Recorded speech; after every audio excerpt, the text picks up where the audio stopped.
প্রিয় দর্শক বন্ধুরা, অর্গানাইজার টিচার বা সংগঠক শিক্ষক নিয়োগ প্রক্রিয়ার সঙ্গে যুক্ত চাকরি প্রার্থী বন্ধুদের জন্য উঠে আসছে অত্যন্ত গুরুত্বপূর্ণ একটি খবর আপডেট।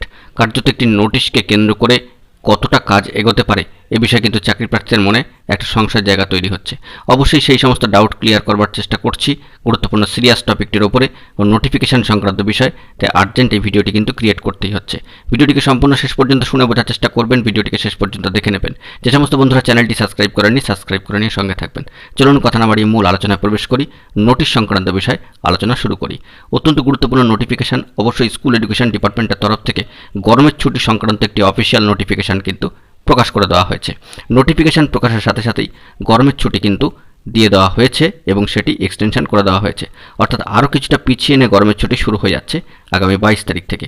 অত্যন্ত বড় খবর, এবং এই নোটিফিকেশনকে কেন্দ্র করে এবং ছুটি পড়ে যাওয়া সংক্রান্ত বিষয়কে কেন্দ্র করে চাকরি প্রার্থীর মনে সংশয় এবং প্রশ্ন জেগে উঠছে এবং মনে প্রশ্ন জাগছে এটাই যে কাজ তাহলে কতটা এগোতে পারে, বা এই রিলেটেড যাবতীয় কাজ সংক্রান্ত বিষয় কি প্রোগ্রেসিভ আপডেট উঠে আসতে পারে।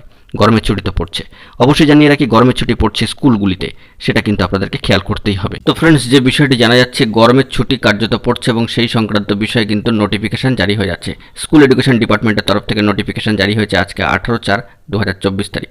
অবশ্যই ডেটটিকে খেয়াল করবেন এবং মনে রাখবেন যে প্রচণ্ড দাবদাহ এবং রাজ্য জুড়ে কিন্তু প্রচণ্ড দহন চলছে, শিক্ষার্থীরা কিন্তু অসুস্থ হয়ে পড়ছে। তাই রাজ্য সরকারের সিদ্ধান্ত এমনটাই, অত্যন্ত গুরুত্বপূর্ণ সিদ্ধান্ত যে গত বুধবার রাতে সম্মানীয় শিক্ষামন্ত্রী ব্রাত্য বসু মহাশয় বলেন যে 22 এপ্রিল থেকে গরমের ছুটি পড়ে যাচ্ছে স্কুলগুলিতে।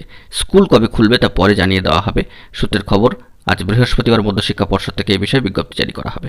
কার্যত সেই বিজ্ঞপ্তি কিন্তু ইতিমধ্যে চলে এসেছে এবং আসার পরপরই চাকরি প্রার্থীর মনে অনেকেরই প্রশ্ন যে তাহলে কি এই পেন্ডিং নিয়োগ প্রসেসের ক্ষেত্রে কোনো ধরনের সমস্যা বা বিড়ম্বনা তৈরি হবে, কাজ শুরু হওয়ার ক্ষেত্রে বা এই সংক্রান্ত প্রসেসে কোনো ধরনের সমস্যা কি শুরু হবে।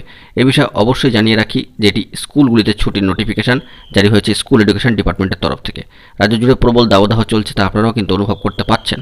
40, 42, 44, 45 ডিগ্রি তাপমাত্রা চলে যাচ্ছে, ফলত স্কুলগুলিতে ক্লাস করা কিন্তু অত্যন্ত অসহ্য হয়ে উঠছে।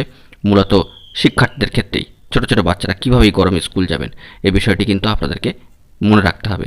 এবং ওই দিনই আলিপুর আবহাওয়া দপ্তরের তরফ থেকে জানানো হচ্ছে যে রবিবার পর্যন্ত দক্ষিণবঙ্গের বিভিন্ন জেলায় তাপপ্রবাহ চলবে। সব জেলাতেই প্রবল গরমের দাপট বা এই দাবদাহ কিন্তু থাকবে। আপাতত ঝড় বৃষ্টির কোনো সম্ভাবনা দেখতে পাচ্ছেন না আবহাওয়াবিদরা। সূত্রের খবর, বুধবার গরমের পরিস্থিতি নিয়ে শিক্ষা দপ্তরের সঙ্গে কথা বলেন সম্মানীয় মাননীয় মুখ্যমন্ত্রী মহাশয়া, তারপরে ছুটির সিদ্ধান্ত। কিন্তু এই রিলেটেড নিয়োগ প্রক্রিয়ার সঙ্গে যুক্ত চাকরি প্রার্থী বন্ধুর ক্ষেত্রে কাজ এই বিষয়ে কতটা এগোতে পারে এর সঙ্গে স্কুল ছুটি পড়ার কিন্তু কোনো সম্পর্ক নেই দূর পর্যন্ত। অবশ্যই স্কুল এডুকেশন ডিপার্টমেন্টের তরফ থেকে পরবর্তী ক্ষেত্রে কী পদক্ষেপ গ্রহণ করা হচ্ছে তার সবটাই আমরা অফিসিয়ালি খবর উঠে আসলে লক্ষ্য করব। তবে আপাতত গরমের ছুটির নোটিফিকেশান এসছে। সংগঠক শিক্ষক বা অর্গানাইজার টিচার রিলেটেড নিয়োগ প্রক্রিয়ার সঙ্গে যুক্ত চাকরি প্রার্থীর মনে যে সমস্ত প্রশ্ন রয়েছে তা নিয়ে কিন্তু সংশয় প্রকাশ করার দরকার নেই বা উদ্বিগ্ন হওয়ার কোনো কারণ নেই। অবশ্যই এই নিয়োগ প্রক্রিয়ার ক্ষেত্রে কোনো ধরনের প্রোগ্রেসিভ আপডেট বা অফিসিয়াল ফরম্যাটে কোনো নোটিফিকেশন বা বার্তা চলে এলে সবটাই কিন্তু আমরা আপনাদের মাঝখানে তুলে ধরার চেষ্টা করব। সরকারি দপ্তরগুলি খোলাই থাকছে, একটু একটু করে কাজ বা প্রসেস বিভিন্ন বিষয় কিন্তু এগোচ্ছে। আপনাদের ক্ষেত্রে অর্থাৎ সংগঠক শিক্ষক বা অর্গানাইজার টিচার রিলেটেড নিয়োগ প্রক্রিয়ার সঙ্গে যুক্ত চাকরি প্রার্থী বন্ধুদের জন্য কোনো এই ধরনের বার্তা উঠে আসলে সবটাই কিন্তু অফিসিয়ালভাবে উঠে আসলে সবটাই আপনাদের মাঝখানে প্রোভাইড করব। এবং এই নিয়ে আপনারা সংশয় প্রকাশ করবেন না, নিশ্চিন্ত থাকুন। দেখা যাক চাকরি প্রার্থীর জন্য পরবর্তী ক্ষেত্রে কী খবর আপডেট উঠে আসে। বন্ধুরা, এখন এই পর্যন্ত গুরুত্বপূর্ণ আপডেটগুলি পাওয়ার জন্য চ্যানেলটিকে সাবস্ক্রাইব করে নিয়ে সঙ্গে থাকুন। ধন্যবাদ।